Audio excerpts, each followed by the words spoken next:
My mother kept that trunk locked for 37 years. 37 years of secrets, silence, and suspicion buried under brass corners and cracked leather. When she died last month, my sisters divided her $16 million jewelry collection right there in front of me. Necklaces that glittered like ice, bracelets that could buy houses, rings that whispered of power. And me? I just stood there, watching. "Roland gets the trunk," Portia announced, her smirk slicing through the room like a blade. "Mother specifically said so." They laughed as they walked out, arms full of fortune, leaving me with a worthless old box. A relic. A joke. But when I finally broke that trunk open, splintered wood, rusted hinges, dust spilling out like the breath of ghosts, I found something that made their millions look like pocket change. A stack of letters. Dozens of them. All addressed to me. All unopened. The first one trembled in my hand. The paper was yellowed, fragile. I unfolded it slowly, my pulse hammering. And the very first line made my legs give out. "Dear Roland, if you're reading this, Beatrice is dead, and it's finally time you learned the truth. You were stolen from us when you were 5 years old. Stolen." Those words echoed in my skull like thunder. For 42 years, I believed my name was Roland Vance, music teacher, middle school mentor, the quiet son of a diamond empire.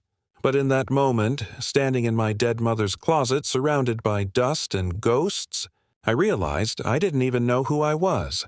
I teach music at Jefferson Middle School in Connecticut. The kids call me Mr. V. Parents thank me for my patience with their tone-deaf children. It's not glamorous, not what my so-called mother wanted for me, but it's real. Or it was real, until that letter shattered it. Growing up in the Vance family was like being cast in a play where everyone else had memorized their lines, and I was just trying to find my cue. My mother, Beatrice Vance, Queen of Jewels, built her empire from scratch, or so she told the world. I can still see her at those endless charity galas, diamonds dripping from her neck, champagne in hand, smiling that perfect smile for the cameras. "Started with one small store," she'd say. "Now it's a chain worth millions." My sisters played their parts perfectly. Portia, the ruthless corporate lawyer, sharp enough to make sharks weep. Cordelia, the artistic prodigy, her jewelry designs gracing magazine covers before she turned 25. And then there was me. Roland, the disappointment. The boy who preferred teaching kids to play hot cross buns over managing a global jewelry brand. The son who never fit the frame. My father, Gerald, died when I was 15. Heart attack at his desk. A quiet man who spent his life working in silence, shrinking a little more each year under Beatrice's shadow. He used to sit at that mahogany desk, eyes hollow, calculator in hand, while Mother's world revolved around power, image, perfection.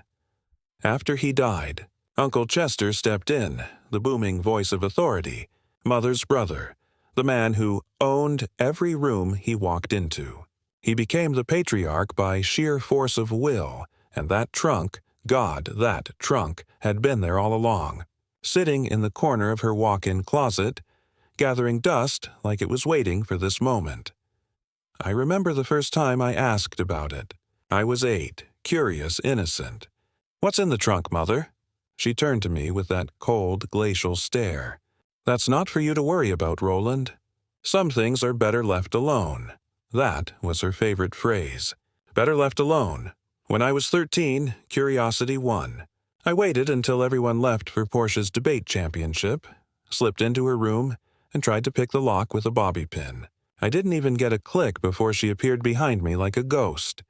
She didn't yell, didn't hit me, she just stopped talking to me. For a month, 30 days of silence. No eye contact, no words, just air that froze whenever I entered a room. That's when I learned what real punishment felt like. So I stopped asking questions. I stopped wondering. Until now. Mother died of lung cancer. A cruel irony for a woman who'd never smoked a day in her life. Her funeral was as grand as everything she did. Hundreds of people, flowers that probably cost more than my car, and a eulogy so perfect it sounded rehearsed. The governor attended. Reporters took photos. My sisters cried for the cameras, and I Felt nothing. Nothing but a hollow ache, like mourning someone I'd never really known. Then came the will reading. 3 days later, in Uncle Chester's office, the air smelled like cigar smoke and old money. Mr. Whitfield, the family lawyer, looked uncomfortable as he read. Chester fidgeted, his gold watch glinting under the lights. Portia and Cordelia exchanged those smug little glances, the kind that said they already knew. They knew I was getting nothing. Except the trunk. When Whitfield said it aloud, Portia's lips curled. Cordelia looked away to hide her laugh. "Mother always did have a sense of humor," Portia whispered. So that night, I went back to the mansion. Alone. The house was silent except for the echo of my footsteps across marble floors. I found the trunk in her closet, just where it had always been. I didn't hesitate. One swing of the crowbar, and the lock gave way. Dust exploded into the air. The smell of time and secrets. And there, beneath layers of yellowed cloth and faded photographs, was the stack of letters. All addressed to me. That's when the world tilted. My entire life was a lie. Beatrice Vance, the woman the world worshipped, the mother who'd looked through me like glass, had stolen me, kidnapped me. And somewhere out there, my real family had spent 37 years wondering what happened to their son. Growing up in that mansion suddenly made sense. 14 rooms, each one perfect. Cream and gold walls, oil paintings, Persian rugs that felt like clouds underfoot. Everything had a pedigree, a story. Everything belonged, except me. I was the misplaced exhibit in her museum of perfection. I remember one dinner like it was yesterday. I was 6. Portia sat on one side, Cordelia on the other. Mother was drilling Portia on her multiplication tables. "Excellence is not optional in this family," she said, nails tapping the table like gunfire. "Portia, 12 times 12. 144. Good. Roland, 8 times 7. I froze. Numbers always danced away from me, impossible to hold. 52? Silence. Her lips thinned into that line I came to dread. "It's 56, Roland." Portia knew that when she was 5. That silence, cold, heavy, endless, was my childhood. Portia went on to graduate valedictorian, Yale Law, partner by 35. Cordelia became a designer, her pieces sold in Mother's stores, her name whispered in fashion circles. And me, I found my calling in music. The family saw it as a weakness. When I touched the piano for the first time at 10, something lit up inside me. Mrs. Patterson, my teacher, said I had real talent. "He could be exceptional," she told my parents. Mother laughed. "The boy can barely pass math, and you want to waste money on piano lessons?" Father, quiet, weary, had looked up from his plate. "Let him try." She gave me 1 year. 1 year, on the condition I maintained straight B's. I did, and then another, and another. By the time I graduated high school, I had a music scholarship. Mother called it embarrassing. The day I told her I wanted to teach music, you would have thought I'd declared bankruptcy. It was Thanksgiving. The table was full. Uncle Chester, cousins, business partners. "A teacher," she repeated, fork suspended midair. "You're joking." "It's what I love, Mother. I'm good with kids. I can make a difference." Portia laughed.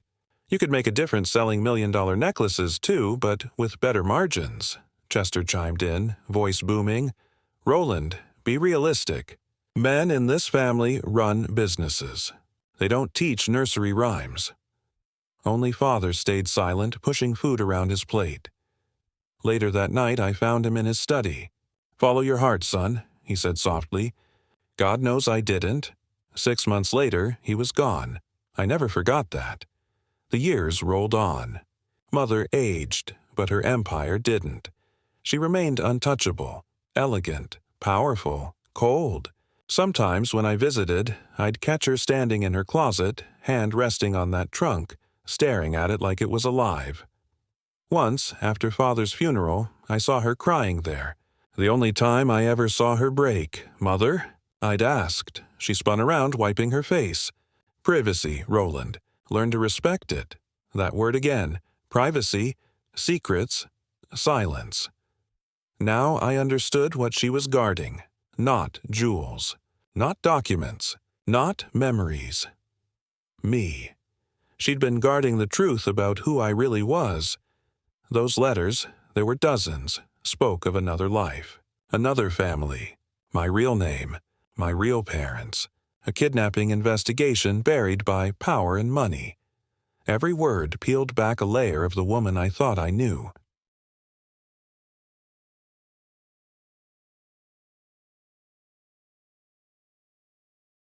Beatrice Vance wasn't a mother. She was an architect of lies. And as I read, page after page, my entire world unraveled. The empire, the family dinners, the lectures about excellence. None of it was real. I wasn't a Vance. I was someone else's son. The question that kept echoing in my head was, why take me? Why raise me as her own? And why lock it all away for nearly 4 decades? That night, I sat surrounded by letters, moonlight spilling through the window, dust motes dancing like ghosts. The mansion was silent, but I could feel her presence. As if somewhere Beatrice was still watching, still trying to control the story. But this time, it's my turn to tell it. Because the truth in those letters, it's darker than I ever imagined. And the name signed at the bottom of the very last one, it wasn't Beatrice Vance, it was someone else, someone I hadn't seen since the day I disappeared. And their final words? Roland, if you want to know who took you and why, follow the map enclosed. But be careful. Chester must never find out, because the trunk wasn't the only thing Beatrice kept locked away, and what I found next, beneath the floorboards of her closet, changed everything. The building smelled like power, old money power. Marble floors so polished they reflected your sins. Leather chairs that cost more than my car. And behind that massive oak desk sat Mr. Whitfield, the Vance family lawyer for 30 years, arranging papers with the precision of a surgeon about to perform an operation. It was the day of my mother's will reading, and I already knew how it would go. Portia arrived first in her black Mercedes, her heels clicking like gunshots across the marble. She wore a designer suit that screamed success and probably cost $10,000. Cordelia came next, stepping out of her white Range Rover draped in jewelry she'd designed herself, each piece a glittering reminder of how she'd made Mother proud. And then there was me, Roland, pulling up in an 8-year-old Honda Civic that wheezed like it was apologizing for existing. I had to circle the block twice before finding street parking because I couldn't justify paying $20 for the garage. That was the story of my life in a nutshell, always circling the block while my sisters parked out front. Inside, the air was thick with polished pride. Uncle Chester stood near the window, hands folded behind his back like some aging monarch overseeing his kingdom. He nodded when I entered but didn't smile. He never did. Mr. Whitfield adjusted his gold-rimmed glasses and cleared his throat. Before we begin, I want you all to know that your mother was very specific about her wishes. Everything has been detailed, down to the last cent, of course it had. Beatrice Vance never left anything to chance. He began reading. The housekeeper, Marion, $50,000 for 20 years of service. Charities, libraries, friends. Each line delivered like an item on a shopping list of legacy. Every detail perfectly curated, perfectly controlled. Then came the moment everyone was waiting for. To my eldest daughter, Portia Jane Vance. Mr. Whitfield's voice echoed in the vast office as he read, I leave the flagship stores in New York, Boston, and Philadelphia, along with the Burmese rubies, the Cartier diamond set, and the sum of $4 million in liquid assets. Portia didn't even blink. She'd known it. She'd been managing those stores for years. To my youngest daughter, Cordelia Marie Vance, she received the international branches in Paris, Milan, and Tokyo, the vintage jewelry collection dating from 1890 to 1950, all design patents, and $3.5 million in liquid assets. Cordelia smiled softly, already tallying her inheritance in her mind. Then came the pause. The long, dreadful pause that told me this was where the humiliation would begin. "To my son," Mr. Whitfield said carefully, "Roland Gerald Vance."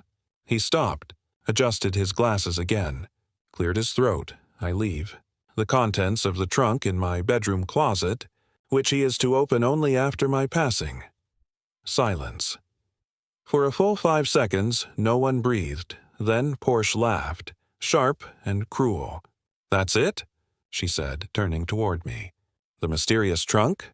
Oh, Roland, maybe it's full of gold coins or Mother's secret diary where she confesses you were always her favorite." "Porsche," Uncle Chester snapped, but even he was hiding a smirk. Cordelia shifted in her chair, uncomfortable. "Maybe there's something valuable inside, Roland.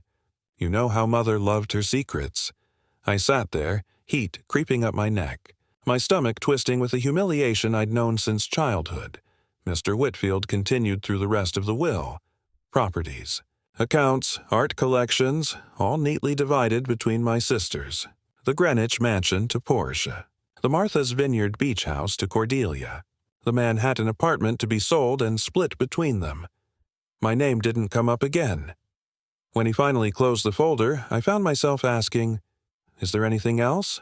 My voice sounded distant, hollow, even to me. Did she say anything about why?" Mr. Whitfield hesitated. Then he opened a drawer and took out a cream-colored envelope. My name was written on it in Mother's perfect script. Elegant, cold, final.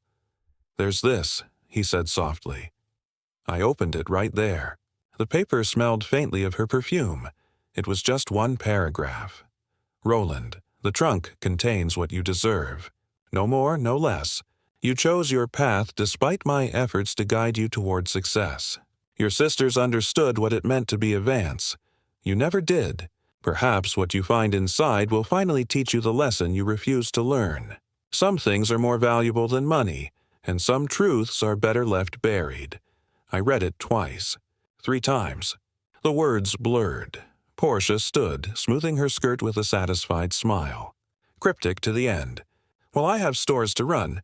Roland, do let us know if you find anything interesting in your inheritance. Maybe some moth-eaten clothes or Father's old tax returns." They left, heels clicking, perfume trailing. Uncle Chester stayed behind. He stood by the window looking down at the city below. For the first time he seemed smaller. Dimmed. "Your mother had her reasons," he said quietly. "Did she tell you what was in it?" I asked. He hesitated, then turned to me. For a flicker of a second, guilt crossed his face. "Go open it, Roland," he said. "But prepare yourself. Beatrice never did anything without purpose." The drive to Mother's mansion felt like a funeral procession for my dignity. By the time I arrived, the estate was half-packed, sheets draped over furniture, boxes stacked in the hall. Portia's moving trucks would arrive in days. The house that had once felt eternal now looked like a hollow shell. The trunk sat where it always had, against the wall of her walk-in closet, its brass corners green with age. It looked smaller now, less magical, more like a final insult. I found a crowbar in the garage. My hands shook with anger, grief, and something else, something I couldn't name. 37 years of making me feel worthless, I whispered. "And this is your final joke?" The lock broke with a sharp crack that echoed through the empty house. Inside, instead of old clothes or forgotten trinkets, there were letters.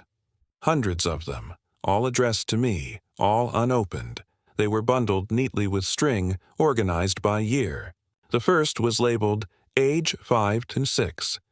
The handwriting wasn't hers. My heart hammered. I picked one at random. The return address stopped me cold. A and D. Brennan, 4827 Sycamore Street, Riverside. Brennan. Not Vance. I sat on the floor. My knees gave out. My fingers trembled as I opened the oldest envelope, postmarked 2 weeks after my 5th birthday. The paper was soft, yellowed, and smelled faintly of tears. "Dear Roland," it began. "Happy 5th birthday, sweet boy. We pray this letter finds you, though we fear it won't. Beatrice Vance has no right to keep you. You were stolen from us, and we've been fighting to get you back ever since. Your real name is Roland Brennan. I am your mother, Anita. You have a brother, Damon, who cries for you every night. We won't stop fighting.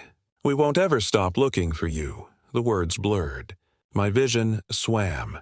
Stolen. My entire body went cold. I ripped open another letter, dated 6 months later. Roland, the judge wouldn't listen. Beatrice's lawyer said I was delusional, that I'd imagined you. But I have your birth certificate, your baby pictures, your blanket with the little elephants on it. How can they say you don't exist when my arms ache for you every day? Damon asks about you every night. He's 7 now. He refuses to let me pack away your toys. He says you'll come home soon. My breath caught in my throat.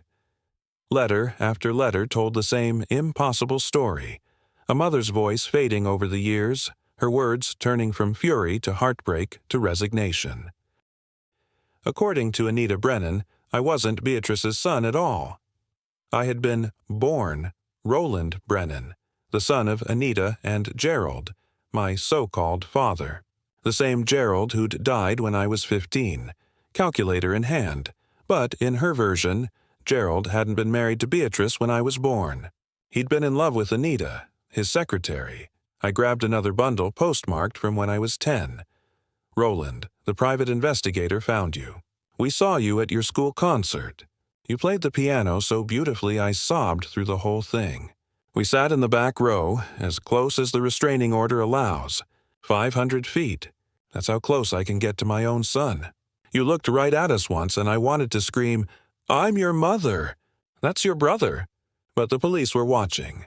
Beatrice made sure of that. Inside the trunk, tucked between letters, were legal documents, custody petitions, dismissed, restraining orders, filed by Beatrice against a delusional woman, DNA results from a lab showing a 99.9% match between Roland Vance, cup from public event, and Anita Brennan, mother, photographs taken from a distance. Me, at graduations. School events, standing in front of Jefferson Middle School. Someone had been watching me, my entire life. One letter from when I was 25 explained how it had happened. "The truth is simple and horrible," Anita wrote. Beatrice discovered I was pregnant with Gerald's child. She couldn't have children of her own. The daughters she claims are Gerald's were from her affairs. But Gerald stayed because she was powerful. When you were 5, she orchestrated everything. She invited us to Lake Tahoe, pretending to make peace. She drugged me at dinner and had me committed to a mental institution for 3 days. When I was released, she'd already filed paperwork claiming you were hers, and I was a dangerous woman obsessed with her family. She had money, connections, judges she could buy. I had only the truth, and in America, truth without money is just noise. I could barely breathe. Every word sliced deeper. This wasn't just betrayal, it was theft, of identity, of life. The final letter was dated only a month ago. The ink was shaky, uneven. "Roland," it said, "I'm dying. Pancreatic cancer. Stage 4. The doctors say weeks, maybe days. I won't live to see Beatrice's death, but I know it's coming soon." Her brother Chester called us. His conscience finally broke after all these years. He says you'll get the trunk when she dies. Inside, you'll find everything. The truth, the proof, and the name of the man who helped her take you. My hands were numb. My heart was pounding so hard I could hear it in my ears. The letters slipped from my lap, spilling across the floor like ghosts crawling out of the past. All those years I thought I didn't belong. I was right. Beatrice Vance wasn't my mother. She was my kidnapper, and the man who'd helped her, the man she trusted more than anyone, was still alive, still watching, still hiding something even deeper than I could imagine. Because beneath those letters, beneath the last layer of yellowed paper, there was one more envelope. This one was addressed in my father's handwriting, and inside was a single name. Imagine living your entire life believing you knew who you were, your family, your past, your very identity, all built on a lie so carefully crafted it survived decades of deceit. Now imagine uncovering that lie, piece by piece, from the bottom of a dusty trunk, a truth buried for 37 years. That's exactly what happened when Roland Vance found the letters. And what he discovered changed everything. The ink on the last letter hadn't even dried when he realized what it meant. "If you're reading this," it said, "it means you found the truth." Those words haunted him. The truth wasn't just about inheritance or family secrets. It was about his entire existence. The mother who raised him wasn't his mother at all. The sisters who mocked him, who laughed at his pitiful inheritance, weren't his sisters for 37 years. Roland Vance had lived a life that wasn't his. He read the letter again, his hands trembling. Your brother Damon never married, never had children. He said he couldn't build a complete family when his was torn apart. We still live at the same house, the one we bought when you were 3. The one with the big backyard where we were going to put a swing set. Please, if there's any part of you that wonders about us, come home. Just once let me see my son as a free man. The words blurred through his tears. 37 years of stolen letters, stolen memories, stolen life. He looked up at the mirror above Beatrice Vance's vanity. The reflection staring back didn't feel like him anymore. Who was that man? Roland Vance, the disappointment of the family? Or Roland Brennan, the stolen son? There was only one way to know. He grabbed his car keys, the latest letter with the address, and walked out. The drive to Riverside took 3 hours. 3 hours of silence, of reckoning, of questioning everything he'd ever been told. Every mile that passed felt like peeling back another layer of lies. His heart pounded as the GPS voice said it. You've arrived at your destination. Sycamore Street, a modest 2-story colonial with blue shutters, surrounded by a garden full of roses. Not the grandeur of the Vance estate, not marble floors or chandeliers, just a home, simple, real, and alive. And there, in the front yard, hung a wooden swing. A swing, set the kind he'd always begged for as a child, the one Beatrice said was too common for their kind. He stood on the porch for a long moment before ringing the bell. The door opened, and for the first time in his life, Roland saw himself. The man standing before him could have been his reflection in another world. Same brown eyes, same sharp jaw, same nose, but broader, stronger. A man who looked like life had been hard but honest. The stranger froze. His lips trembled. Roland. The name fell from his mouth like a prayer. I found the letters, Roland whispered. In an instant, the man, Damon, crossed the space between them and pulled him into a hug, a real one. Warm, desperate, human. It felt like coming home after a war. The smell of sawdust, coffee, and salt tears filled Roland's lungs. Damon clung to him like someone who had been waiting a lifetime, because he had. My God, Damon said, voice breaking. You're here? You're actually here. He kept pulling back to look at him as if afraid Roland might vanish. Inside, the house was smaller than he expected, but filled with something he hadn't felt in years. Love. Every wall, every shelf, covered in photographs. Photographs of him. At 8 years old, playing Little League Baseball, at 12, holding a school music award, at 16, standing at his father's funeral, at 21, graduation, even one from last month, conducting the Jefferson Middle School Band, all taken from a distance. Each one proof of a family that never stopped watching, never stopped hoping. We never missed a moment, Damon said quietly, following Roland's gaze. Mom hired private investigators for years. When the money ran out, we did it ourselves. I learned photography just so I could capture you, even from 500 feet away. Roland's throat closed. Where is she? He whispered. Where's Anita? Damon's face crumpled. He sat down heavily on the couch. "She passed 2 weeks ago," he said. She held on as long as she could, hoping Chester would grow a conscience. He looked down, his voice shaking. "The day before she died, he finally called. Told us about the trunk, about Beatrice's will." Mom smiled for the first time in months. She said, "He'll find them. He'll find the letters, and he'll come home." Roland felt like the air had been sucked from the room. He'd been robbed of his mother twice. Once at 5 years old. And again 2 weeks ago. "Tell me everything," he said finally. "I need to know everything." Damon nodded. He stood and went to a filing cabinet in the corner, pulling out a thick stack of folders, documents, photographs, newspaper clippings, decades of evidence laid out on a coffee table. "This," Damon said, "is your life. The real one." He started from the beginning. Dad, Gerald, wasn't married to Beatrice when you were born. They worked at the same accounting firm.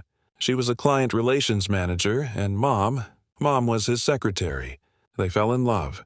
Real love. Not the cold business arrangement he later had with Beatrice.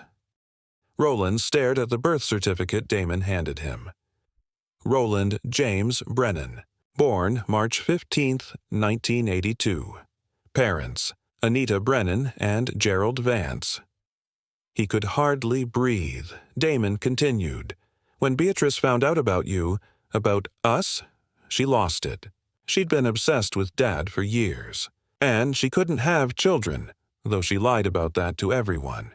When she realized Mom was pregnant, she made her plan. He laid out the evidence like a crime scene. She befriended Mom, pretended to want peace, even offered to help Dad tell his family. That vacation to Lake Tahoe? That was supposed to be the big reconciliation. A family trip to start fresh. He held up a police report dated 1987. Instead, she had Mom drugged at dinner. While she was unconscious, Beatrice took you. She already had forged adoption papers, fake birth certificates, everything.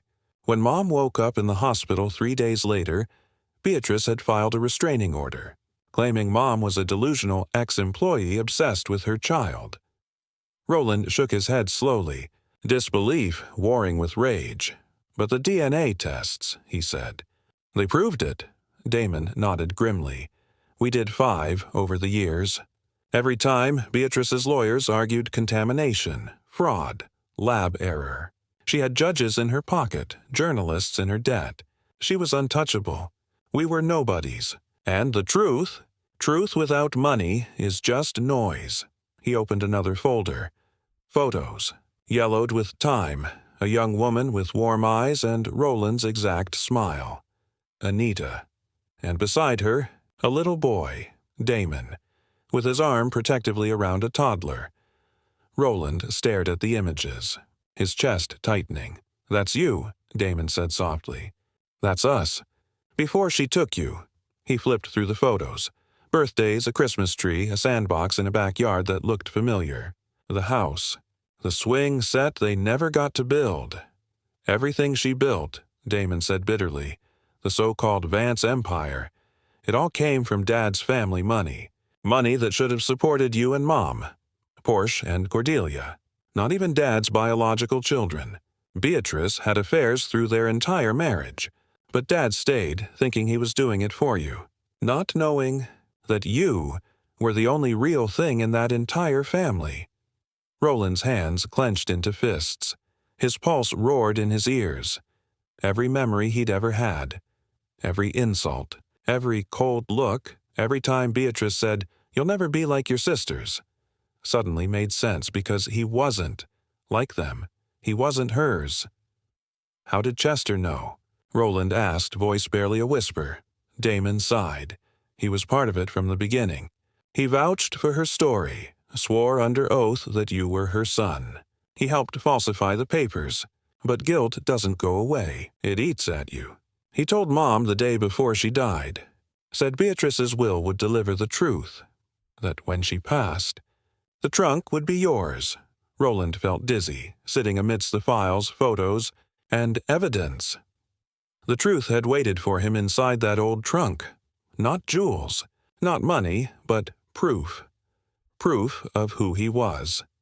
And yet, standing there in that quiet living room filled with love and loss, he felt something else too, a gnawing question that refused to fade. If Beatrice had gone to such extremes to steal him, what else had she been hiding? The night grew darker outside. The old clock ticked.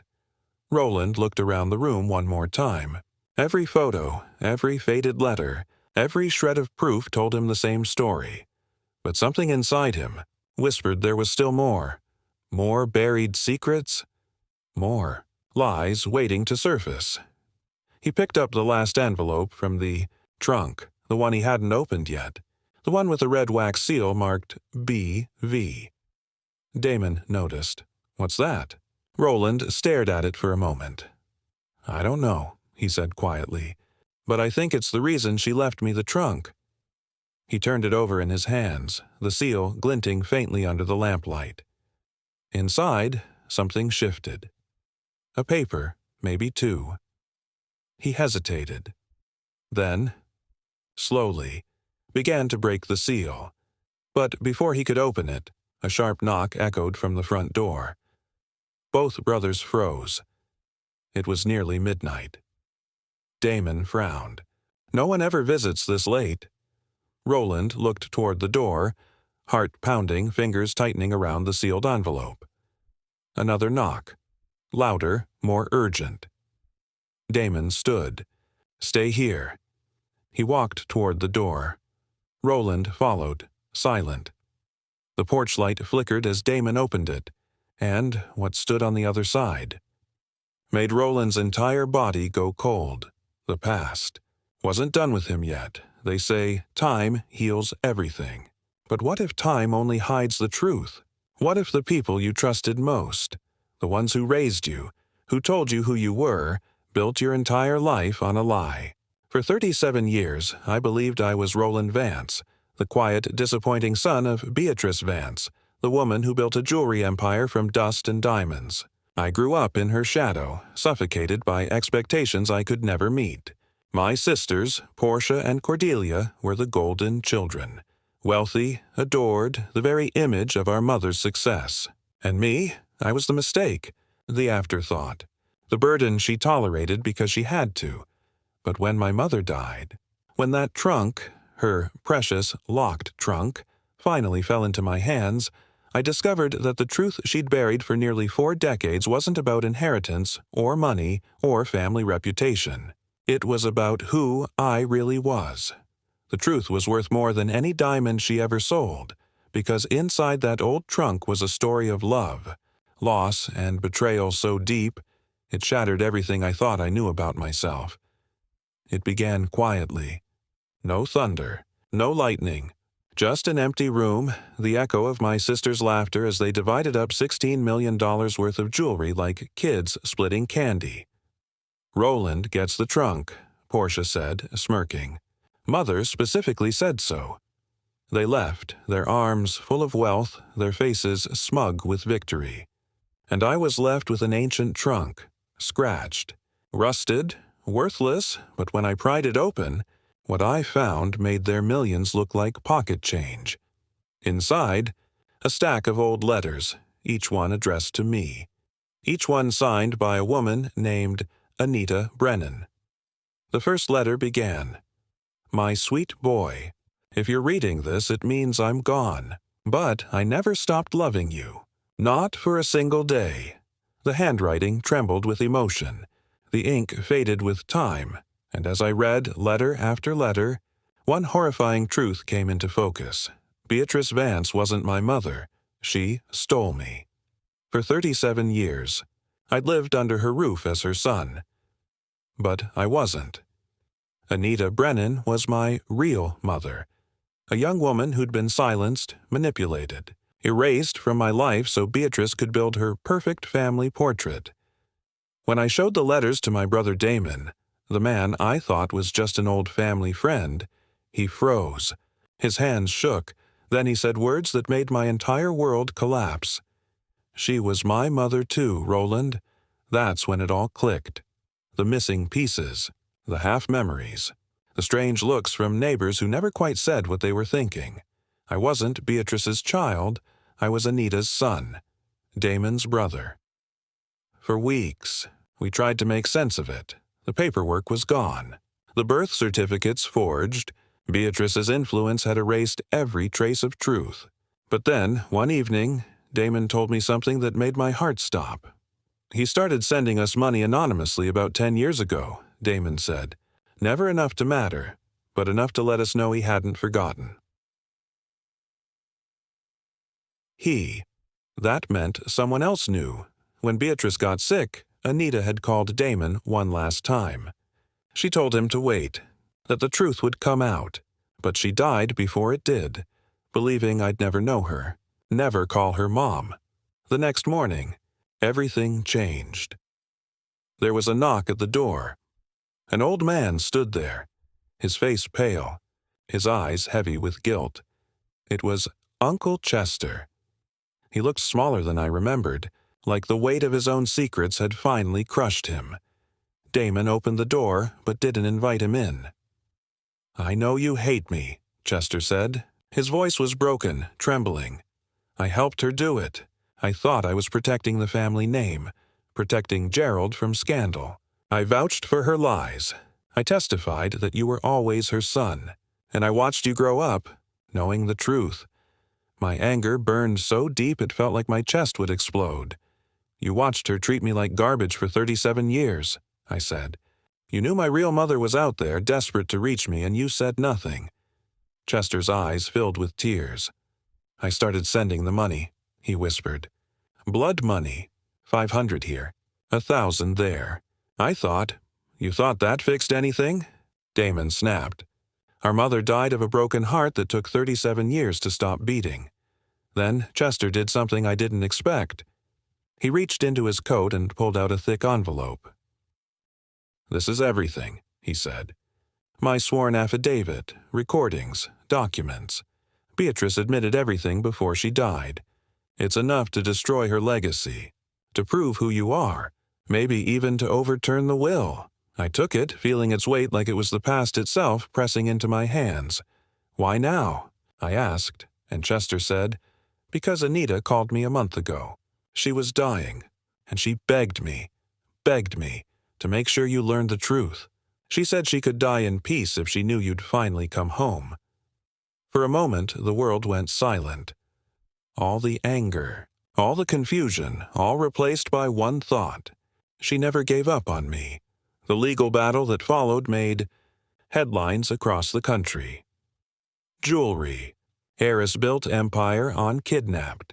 Child and stolen fortune. It was everywhere. Front pages, news broadcasts, talk shows. My sisters tried to fight it. Portia and Cordelia hired the best lawyers money could buy. But the truth doesn't stay buried forever. When Chester's testimony became public, when the DNA results were confirmed, when Beatrice's recorded confessions were played in court, there was no denying it. The Vance empire crumbled within 6 months.